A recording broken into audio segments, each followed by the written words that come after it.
മഹാരാഷ്ട്രയിലെ തോൽവിയിൽ voting യന്ത്രത്തെ പഴിചാരുകയാണ് K C. Venugopal ചെയ്യുന്നതെന്ന് BJP. സംസ്ഥാന അധ്യക്ഷൻ കെ. സുരേന്ദ്രൻ.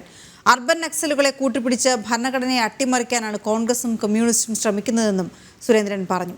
ബി.ജെ.പി. സംസ്ഥാന ഭാരവാഹി യോഗവും സംസ്ഥാനതല ശില്പശാലയും ഉദ്ഘാടനം ചെയ്ത് സംസാരിക്കുകയായിരുന്നു അദ്ദേഹം. തുടർന്ന് ഇങ്ങോട്ട് എല്ലാ ഘട്ടങ്ങളിലും നമ്മുടെ രാജ്യത്തിന്റെ ഭരണഘടനയെ ഒരു തരത്തിലും വിലമതിക്കാത്ത, ഒരു തരത്തിലും ബഹുമാനിക്കാത്ത ഒരു സമീപനമാണ് കോൺഗ്രസ് എടുത്തത്.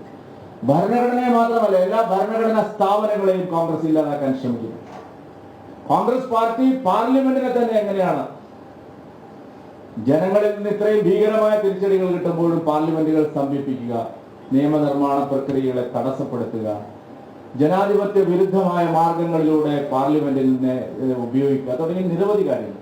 നമ്മുടെ കെ.സി. വേണുഗോപാലും മഹാരാഷ്ട്രയുടെ പ്രത്യേക ചുമതലയുണ്ടെന്ന് പറയുന്ന രമേശ് ചെന്നിത്തലയും തോറ്റ അമ്പി 17 സീറ്റിലേക്ക് കോൺഗ്രസ് തോറ്റ അമ്പിയതിനു ശേഷം പറയാണ്, എന്താ പറഞ്ഞത്, ഞങ്ങൾക്ക് അല്ല EVM-നെ സംശയിക്കുന്നു, തെരഞ്ഞെടുപ്പ് കമ്മീഷനെ സംശയിക്കുക,